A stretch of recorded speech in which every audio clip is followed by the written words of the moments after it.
Channel of Vadodara. રૂપિયાની લેતી દેતીના મામલે પાર્થ સુથારને ઢોર માર મારી મોતને ઘાટ ઉતારનાર 3 આરોપીઓને પોલીસે ઝડપી પાડી ગુનો દાખલ કર્યો છે। વિશ્વજીત વાઘેલા નામના યુવાન પાસે પાર્થ સુથારે સ્વિફ્ટ કાર ભાડે રાખી હતી, જેને બારોબાર વેચી દીધી, જેના રૂપિયાની વારંવાર વિશ્વજીત વાઘેલા તથા તેના મિત્રો ઉઘરાણી કરતા હતા। વિશ્વજીત વાઘેલાએ પાર્થને ઓફિસમાં મળવા માટે બોલાવ્યો હતો, જેથી પાર્થ સુથાર છાણી જકાતનાકા પાસે આવેલ ફોર્ચ્યુન ગેટવે બિલ્ડિંગ સામે આવેલી ઇન્ફિનિટી એન્ટરપ્રાઇઝ ઓફિસમાં મળવા માટે ગયો હતો। વિશ્વજીત વાઘેલાની ઓફિસમાં તે પોતે તથા તેના 5 જેટલા મિત્રો બેઠેલા હતા।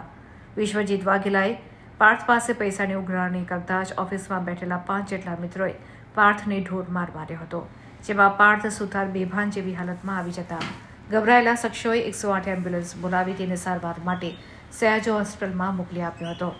ત્યારબાદ વિશ્વજીત વાઘેલાએ તેના પિતરાઈ ભાઈ આશિષને ફોન કરીને પાર્થની હાલત ગંભીર હોવાનું જણાવી હોસ્પિટલમાં બોલાવ્યો હતો। પિતરાઈ ભાઈ હોસ્પિટલ પહોંચતા જ તેના ભાઈને મૃત હાલતમાં પડેલો જોવા મળ્યો હતો અને હોસ્પિટલ લઈને આવેલા વિશ્વજીત વાઘેલા તથા તેના મિત્રો હોસ્પિટલમાંથી ફરાર થઈ ગયા હતા।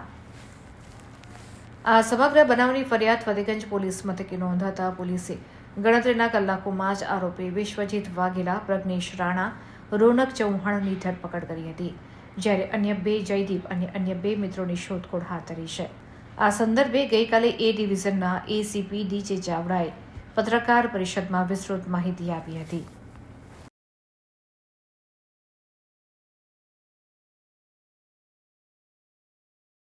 ફતેગંજ પોલીસ સ્ટેશનની હદમાં ગઈકાલે રાત્રે વિશ્વજીત નામના ઈસમે એક ટેલિફોનિક વર્દીથી જાણ કરેલ કે ભાઈ મારા મિત્ર પાર્થ ઉર્ફે રવિ દીપકભાઈ સુથાર મારી ઓફિસમાં ખુરશીમાં બેઠા બેઠા ઢળી પડ્યો અને એને હું 108 મારફતે એસએસજી હોસ્પિટલમાં લાવેલો છું અને ડૉક્ટરશ્રીએ એમને મૃત જાહેર કર્યું। આ વર્દી એમણે ખુદ લખાઈ અને પોલીસ જ્યારે આ સ્થળ ઉપર પહોંચે છે ત્યારે આ મૃત પાર્થ સુથારના શરીર ઉપર ઘણી બધી ઈજાઓ જોવા મળેલી। તાત્કાલિક અસરથી પોલીસે આ વર્દી લખાવનાર વિશ્વજીતનો સંપર્ક કરવાનો પ્રયત્ન કરેલો। તેણે પોતાનો મોબાઈલ ફોન સ્વિચ ઓફ કરી અને સ્થળ ઉપરથી નીકળી ગયેલ।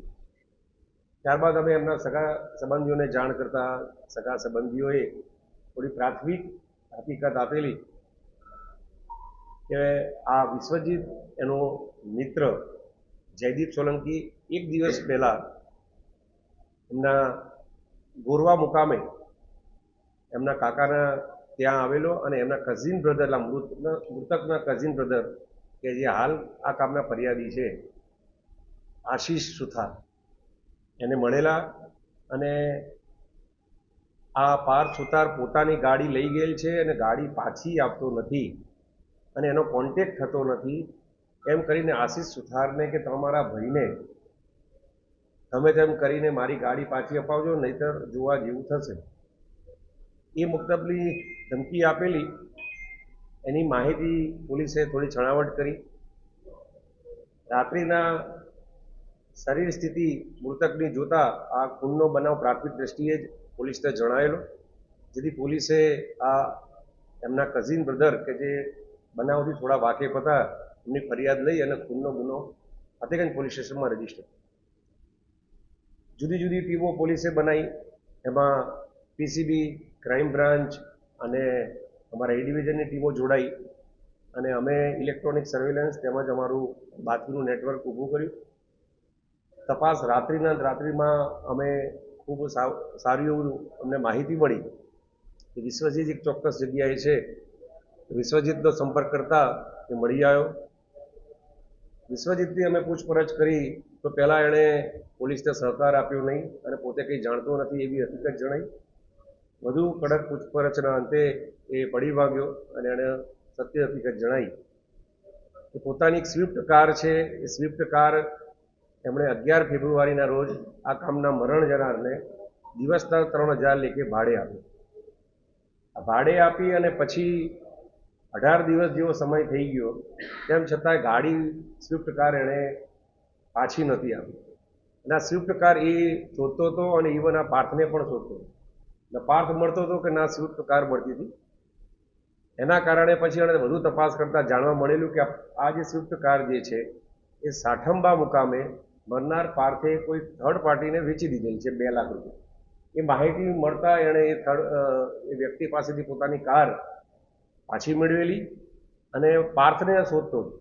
આ દરમિયાન પાર્થની માહિતી મળતા પાર્થને બોલાયેલો અને પોતાની ઓફિસની અંદર આ બાબતે પૂછપરછ કરેલી કે ભાઈ તે ભાડાના દિવસના 3000 લેખે 50,000 ઉપરાંતના પૈસા થાય છે એ ન આપી અને તે મારી ગાડી પાછી વેચી દીધી. એ બાબતે ઝઘડો તકરાર એમની ઓફિસની અંદર થયો. એ ઓફિસ આપણી ઇન્ફિનિટી એન્ટરપ્રાઇઝ પહેલા માળે કુંજ એન્કલેવ કે જે આ કામનો આરોપી વિશ્વજીતની પોતાની ટૂર્સ એન્ડ ટ્રાવેલ્સની ઓફિસ છે એ જગ્યા ઉપર છે. ત્યાં એણે પોતાના અન્ય મિત્રો બોલાયા અને આ અંદર એને ખૂબ ઢોર માર માર્યો. એમાં એને લાકડી તેમજ પટ્ટાથી અને પોતાના શારીરિક બળથી એના પર હુમલો કર્યો. આ 5 જણા આ ગુનાહિત કૃત્યમાં સંડોવાયેલા હતા. એમાં મુખ્ય આરોપી વિશ્વજીતસિંહ કરણસિંહ વાઘેલા છે, જે મોક્ષી ગામનો વતની છે, સાવલી તાલુકાનો. એની સાથે એમનો મિત્ર જયદીપ કનુભાઈ સોલંકી છે. એ જયદીપ કનુભાઈ સોલંકી અને એક બીજો અન્ય ઈસમ કે જે પોતે જ લાયો હતો આ સોલંકી જયદીપ, એ પોલીસ પકડથી દૂર છે. એના પ્રયત્નો ચાલુ છે. એની સાથેના અન્ય 2 જે મિત્રો છે કે જે એમની આ ઓફિસમાં જ કામ કરતા હતા, એવા પ્રજ્ઞેશ ઉર્ફે ભૈલુ બકુલભાઈ રાણા તેમજ રોનક મહેન્દ્રભાઈ ચૌહાણ, એ બંને છાણી ગામના રહેવાસી છે. કુલે 3 આરોપીની પોલીસે ધરપકડ કરી છે અને 2 આરોપીને પકડવાની તજવીજ ચાલુ છે. આ ગુનાનો મુખ્ય હેતુ જે વિશ્વજીતની પોતાની સ્વિફ્ટ કાર જે છે, જે ભાડે આપેલી 11 ફેબ્રુઆરીના રોજ અને 18 દિવસ પછી આ વિશ્વજીતે પોતે જ અન્ય જગ્યાએથી મેળવેલી છે અને એના ભાડાના પૈસા અને ઇવન આ કાર બી અને થર્ડ પાર્ટીને વેચી મારી. એના કારણે એને ગુસ્સો આવીને પોતાના મિત્રો સાથે એને ઢોર માર મારી એનું મૃત્યુ નિપજાવ્યું છે. પોલીસે મરનારનું પોસ્ટમોર્ટમ કરાવ્યું છે. પોસ્ટમોર્ટમમાં પણ ડૉક્ટરશ્રી સાથે ચર્ચા થઈ છે. એમાં એમને એક કરતાં બહુ ખૂબ વધારે ઇજાઓ શારીરિક થવાના કારણે એનું મૃત્યુ થવાનું ડૉક્ટરશ્રીનું પ્રાથમિક કારણ છે. અને એકંદરે આ ગુનો એમની પૈસાની લેવડ દેવડનો છે અને આ 3 આરોપીઓની પોલીસે રાત્રિના જ ગણતરીના કલાકોમાં જ એની રાઉન્ડ અપ કરી દીધેલ છે અને હાલ ધરપકડ પણ કરેલ છે. વધુ પોલીસ તપાસ ચાલુ છે. હથિયારોમાં મેં આપને કીધું એમ હાલ આપણી પાસે જે આરોપીઓ છે 3, એમાં એમણે પોતાનો શારીરિક બળનો મહત્તમ ઉપયોગ કર્યો છે. કારણ કે એ સિવાય બી બીજા એમના બેલ્ટ, જે આપણે પેન્ટના ઉપર પહેરેલ છે, બેલ્ટથી એને ખૂબ માર મારેલ છે અને એક લાકડીનો ઉપયોગ કરેલ છે.